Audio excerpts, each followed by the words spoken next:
Bahwa sebenarnya kan politisi itu tidak berdiri sendiri. Politisi itu berada di dalam ruang-ruang yang tidak hampa. Nah, diharapkan ruang-ruang yang tidak hampa itu juga lebih mendekatkan si baby boomers dan si X ini ke anak-anak lebih muda. Itu sih.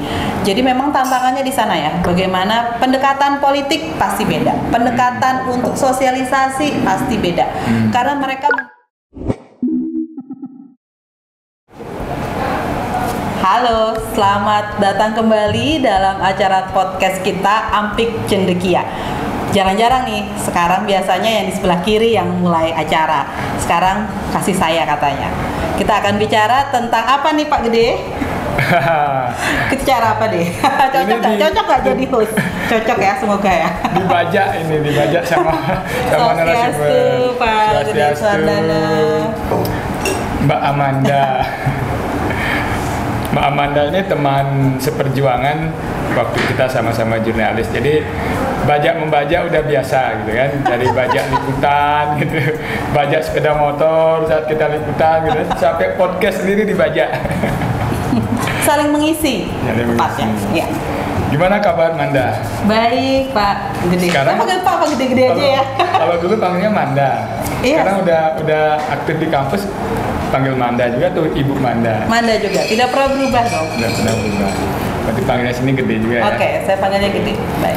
Sahabat Cendekia, ini hal yang menarik karena yang kita datangkan hari ini adalah kolega saya sama seperjuangan, sama jadi jurnalis dari tahun 2012 ya? Salah ya? 2000, kalau jurnalis kita masing-masing berangkat di tahun yang berbeda ya. Tapi kalau saya jadi jurnalis dari 2002, Gede dari 2000 berapa? Sama, 2002. Oh, 2002. Tapi kita baru bertemu di 2008. 2008. Saya 2002 di Nusa, Bali. 2003 hijrah ke Detikcom. Pokoknya jurnalis yang luar biasa. Mana 2002? Banyak lah pokoknya. Gak boleh cerita ya? Boleh. 2002 di Bali TV, 2005 pindah ke Antara. 2008 ketemu di Bali. Sampai sekarang kita tetap. Nah ini pun saya baca lagi di kampus. Manda datang dong, kita bicara hal yang menarik pemilu 2024 dari perspektif anak-anak milenial. Udah saya baca, datang ke sini, podcast dibajak duluan sama dia. Ya. Baik, kita langsung nih deh kayaknya biar nggak bosan. Langsung ya. Manda, Manda ini di dunia akademisi dosen Ilkom. Ya, saya juga ngajar Ilkom, konsentrasi jurnalistik. Mungkin Manda sama ya? Iya.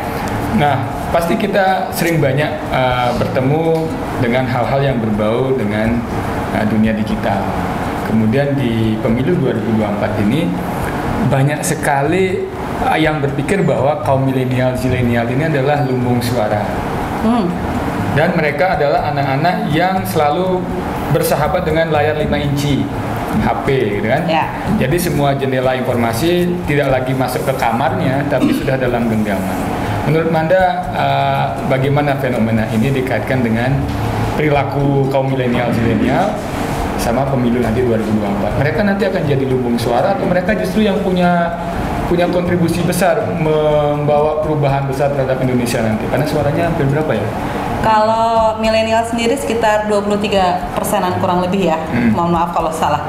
Kurang lebih 23% untuk milenial dari jumlah seluruh pemilih, sedangkan generasi yang berikutnya yang Z itu 30-an.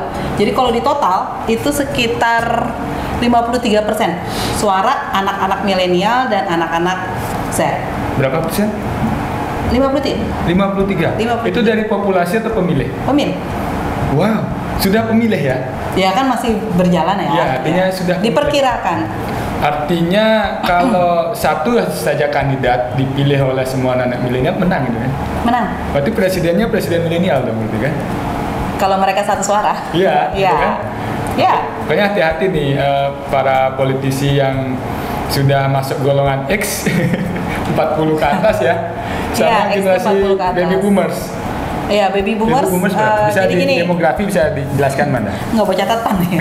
Jadi kalau misalnya kita bicara yang X itu yang lahiran di atas 80. Ya. Itu X. Berarti kita. Kamu deh ya. 80 sampai sekitar 96 dia milenial. Nah, di atas itu dia X. Bukan X, Z, sorry. Z turun ya. Z, ya dia Z. X ya Z ya Z. Jadi kalau Z bersama milenial itu 53%. 53%. Betul. Jadi kalau milenial itu dia baby boomers di atasnya, di atas tahun 60-an itu baby boomers. Politisi kita itu baby boomers dan juga rata-rata itu X. Ya, begitu. Sedangkan pemilih kita banyakan Z dan milenial. Tantangannya di sana. Tantangannya adalah bagaimana agar politisi generasi baby boomers yang lahir di pasca Perang Dunia II ya, sama generasi X relevan sama perilaku milenial-zilenial. Ada tips? Jadi kita juga perlu lihat ya bahwa sebenarnya kan politisi itu tidak berdiri sendiri. Politisi itu berada di dalam ruang-ruang yang tidak hampa. Nah, diharapkan ruang-ruang yang tidak hampa itu juga lebih mendekatkan si baby boomers dan si X ini ke anak-anak lebih muda. Itu sih. Jadi memang tantangannya di sana ya. Bagaimana pendekatan politik pasti beda. Pendekatan untuk sosialisasi pasti beda. Karena mereka memiliki karakteristik yang jauh berbeda dengan angkatannya si politisi-politisi ini. Tapi kita juga banyak sih ada politisi muda ya, seperti itu. Tetapi, kembali lagi, politisi muda juga dia tidak hidup dalam ruang yang kosong, dimana jangan sampai ada sistem rutinitas yang biasa dilakukan partai, yang dimana memang didominasi untuk yang emang generasi lebih tua. Jadi ini tantangannya luar biasa sih. Luar biasa ya.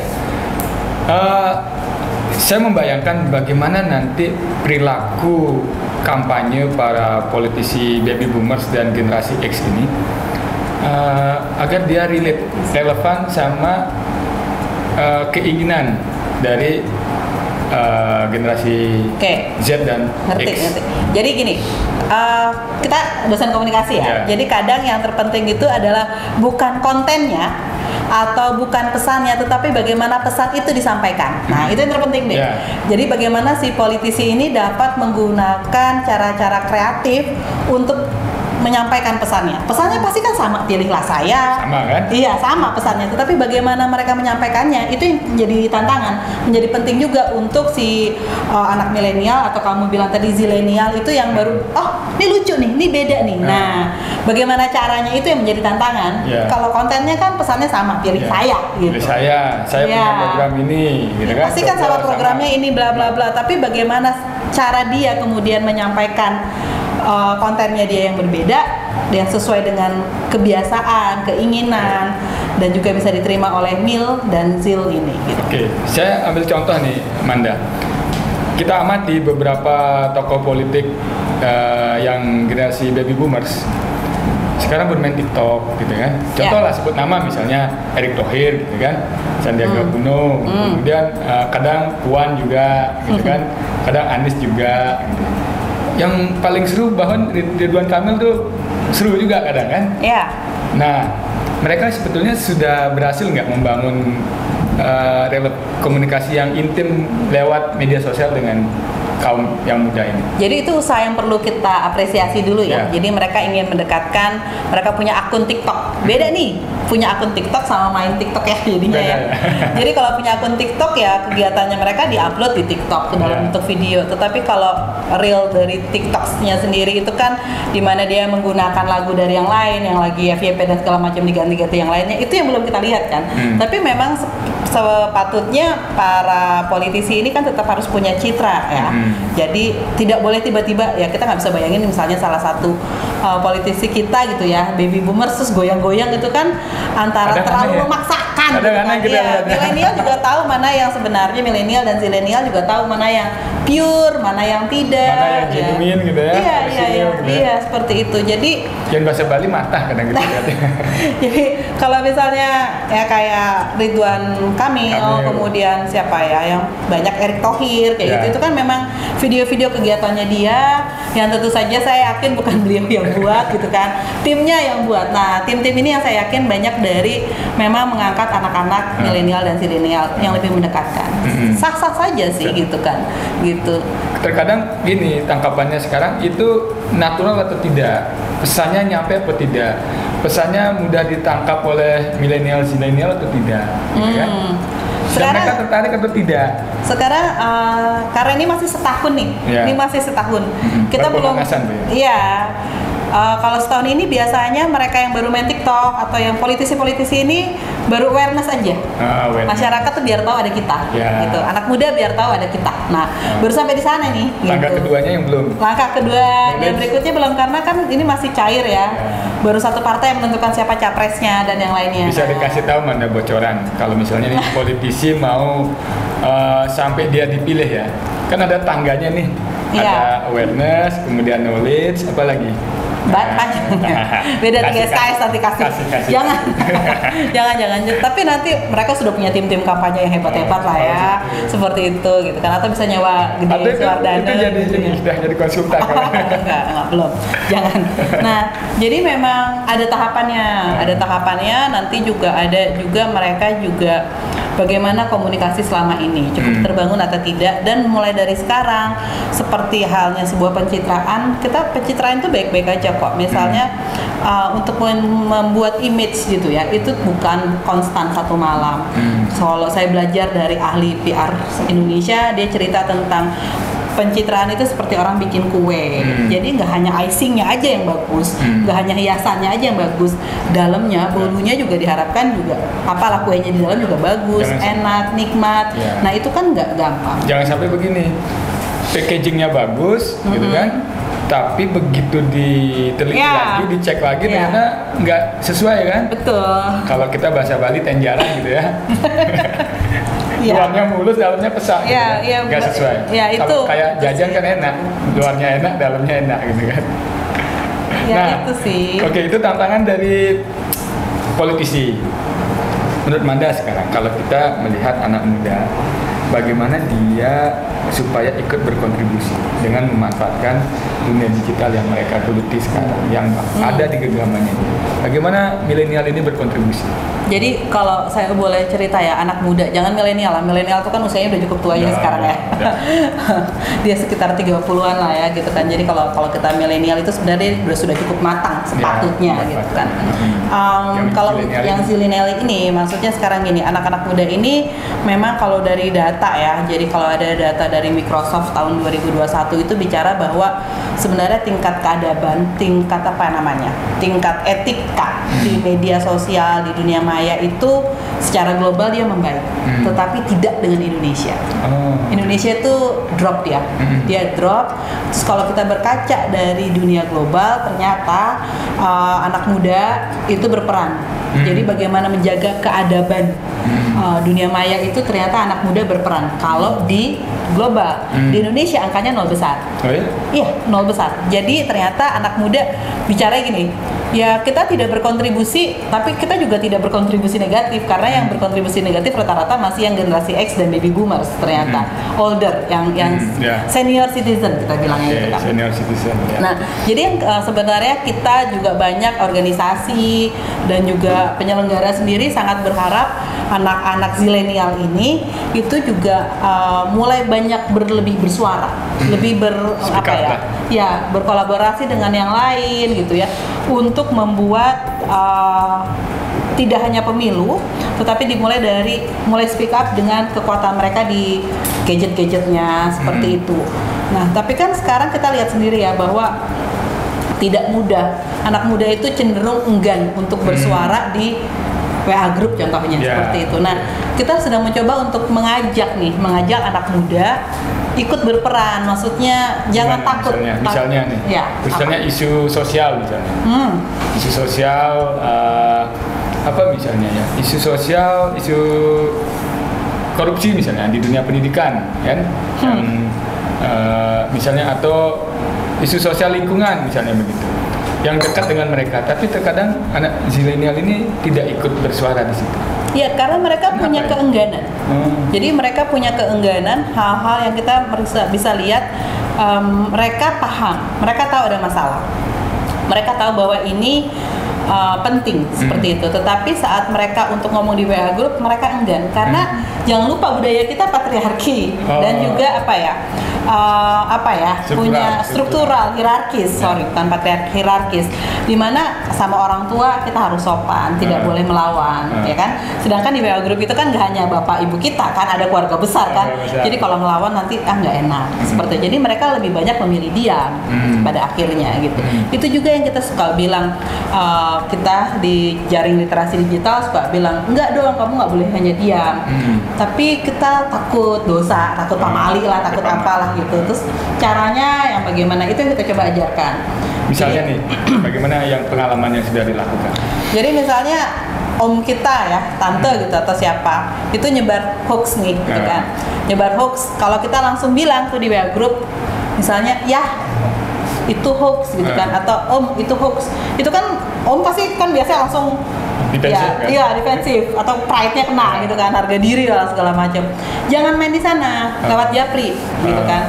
Di reply privately, di reply bilang, om kok saya dapatnya beda ya, yang ini kok beritanya gini ya. Nah om dapat dari mana gitu kan, om dapat dari ini. Coba deh om, kita sama-sama lihat yuk, walaupun kita tahu itu udah salah gitu kan.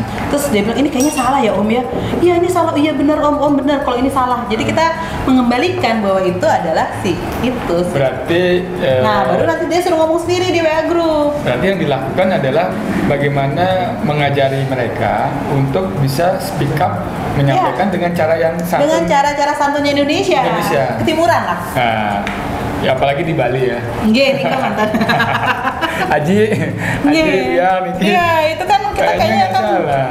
Tidak, ya itu masalah banget dan bahkan kayaknya tabu ya. Artinya begini, kalau golongan Z ini mau seperti itu, artinya dia pasti belajar kan. Ada informasi hoax misalnya, mereka ingin membenarkan, berarti dia harus check and recheck kan. Artinya mereka belajar di situ, memahami informasi itu dengan benar, dengan utuh, baru memberikan saran atau advice kepada orang tua. Ya kalau generasi Z ini memang dia sudah memiliki ini deh, punya radar nih dia sebenarnya. Ini hoax atau bukan itu dia rata-rata udah kayak punya radar sendiri kayak gitu. Dan mereka sering juga diskusi sama teman-temannya seperti itu. Jadi yang kita harapkan sebenarnya kita tidak juga berharap anak muda bisa mengganti atau membenarkan orang tuanya. Apalagi dengan nilai 53% ini di anak muda ini, minimal mereka saling lah gitu. Yang kita harapkan sendiri sih, kita tidak ingin misalnya tidak penuh harapan ya. Kalau misalnya si zilenial dan milenial ini dapat mengajak orang tuanya atau kakek neneknya itu untuk dapat mengidentifikasi hoax menjelang pemilu. Harapannya ke sana. Tapi minimal biar ada percakapan lah di antara mereka bahwa ini ada hoax, ini ada informasi yang sumir, ini ada ketidakjelasan informasi tentang pemilu. Minimal di sana dulu lah. Dan ada hate speech, bisa mengetahui kalau ini hanya kerjaannya buzzer gitu ya. Itu aja dulu lah, itu yang kita harapkan sih. Artinya begini, kalau saya membayangkan ada dua hal yang harus nanti kita berikan pemahaman kepada zilenial. Satu adalah berat banget tugas Anda zilenial. Satu adalah mereka harus paham politik, gitu kan? Paham diskusi-diskusi politik, ya. Yang kedua adalah bagaimana mereka caranya speak up kalau ada misalnya hoax yang bertebaran. Ini kan dua ini paling tidak yang harus. Sebenarnya mereka tingkat pemahaman politiknya harus bagaimana juga nggak harus advance banget sih sebenarnya. Jadi mereka harus memahami bahwa kita mau pemilu aja udah syukur. Udah syukur ya. Jadi dari riset aja kalau kita mau pemilu itu udah syukur. Memang rata-rata tahu mereka mau ada pemilu, tapi mereka kapan mereka mau pemilu dari riset kita di FISIP itu tidak pasti, belum jawabannya juga tidak cukup baik gitu ya. Apalagi tahapan-tahapan. Ya, apalagi tahapan dan yang lainnya. Calon juga belum ya. Jangankan mereka, Tuhan juga belum tahu siapa calonnya. Tuhan aja yang tahu maksudnya siapa calonnya gitu. Iya. Gitu. Jadi ya kalau misalnya untuk pengetahuan pemilu memang penting, tetapi dalam artian awareness-nya aja, pengetahuan bahwa mereka penting dan bahwa ada ancaman-ancaman apa dan apa tujuannya pemilu, itu aja sih sudah cukup. Tidak harus tahu bagaimana sistem kursi kayak gitu, nggak perlu. Tapi kan begini, dalam pemilu nanti kan 53% ini mereka jadi lumbung suara. Bagaimana kita memberikan pemahaman kepada anak-anak zilenial ini supaya mereka tidak hanya menjadi lumbung suara, tapi mereka memberikan kontribusi terhadap bangsanya. Ya, pendekatannya itu Bagaimana beda. harus mereka lakukan? Terus apa yang harus kita berikan pemahaman pada mereka? Kalau dari riset terakhir ya, dari riset kita di Visip Unut bersama KPU itu pendekatan ke mereka ini beda.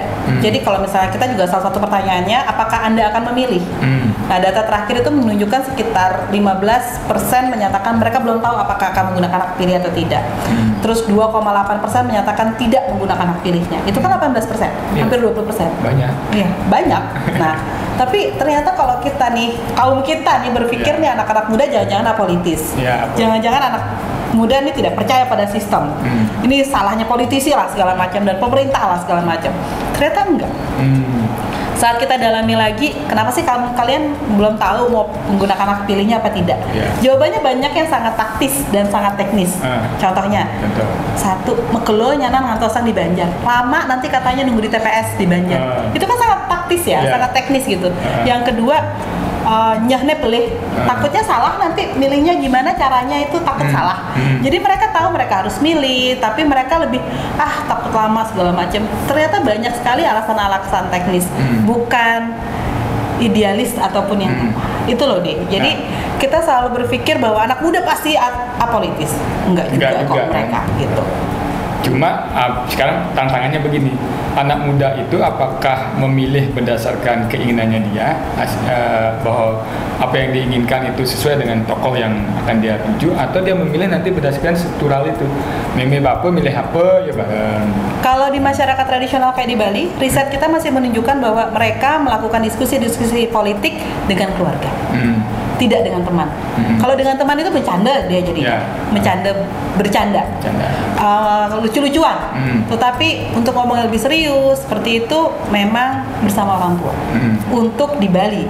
Karena risetnya memang di Bali. Jadi kita tidak bisa mengeneralisir ini di seluruh Indonesia. Mana ada catatan pemilu 2019, pilkada kemarin, perilaku mereka memilih bagaimana? Kalau untuk zilenial sendiri kan, kalau zilenial belum ada karena kita kemarin milenial. Ya katakanlah milenial gitu. Kita tidak ada riset yang cukup longitudinal seperti itu sih. Tetapi secara umum mereka memilih memang banyak faktor yang membedakan mereka. Faktor geografis juga membedakan gitu. Banyak sih faktor pendidikan juga banyak yang membedakan.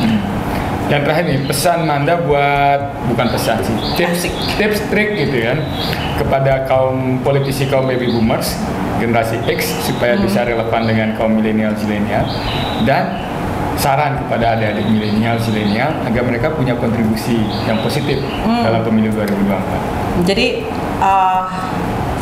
patuh nih keduanya sebenarnya bisa digabungin. Jadi kalau anak-anak si politisi itu memang Anda harus bermain di mereka, harus mengambil hati mereka. Tetapi mereka ini pintar. Anak-anak zilenial, milenial ini cukup pintar dan cukup rungu cukup tahu, cukup dapat membedakan, celang kalau bahasa Balinya, dia celang gitu. Jadi kalau misalnya dibuat-buat, mereka tahu itu dibuat-buat. Kalau kemudian penuh dengan rekayasa, mereka paham. Itu jadi mereka hanya berharap dari survei mempunyai pemimpin yang apa adanya dan membela rakyatnya dan sederhana. Itu sih masih itu yang kalau di anak-anak zilenial seperti itu dan dekat dengan mereka. Nah, seperti itu. Nah, bagaimana kemudian tipe-tipe kepemimpinan yang mereka suka ini kemudian si baby boomers ataupun si Z ini si X ini kemudian mengejawantahkannya di dalam TikTok, di dalam Reels, di YouTube-nya, itu jadi PR besar sih gitu. Tapi yang jangan pernah dilupakan bahwa pemilu ini adalah pestanya rakyat nih gitu kan. Jadi mereka juga banyak yang bicara tentang kita hanya dipakai 5 tahun sekali segala macam, dan banyak mereka adalah pemilih pemula yang baru bangkit juga dari pandemi. Tantangannya luar biasa. Tapi yang terpenting si para politisi ini bukan zamannya lagi deh yang katanya pencitraan atau tiba-tiba muncul nggak pernah ke pasar seperti itu sih. Tapi komunikasi langsung tetap dirindukan. Oke, demikian percakapan saya dengan teman saya. Mudah-mudahan saudara-saudara sahabat Ampek Cendekia puas. Tidak saya simpulkan lagi, sahabat Cendekia, bagaimana saatnya di pemilu 2024 para politisi golongan baby boomers generasi X bisa relevan dengan generasi milenial dan zilenial sehingga pemilu 2024 bermanfaat buat bangsa dan negara. Salam Cendekia.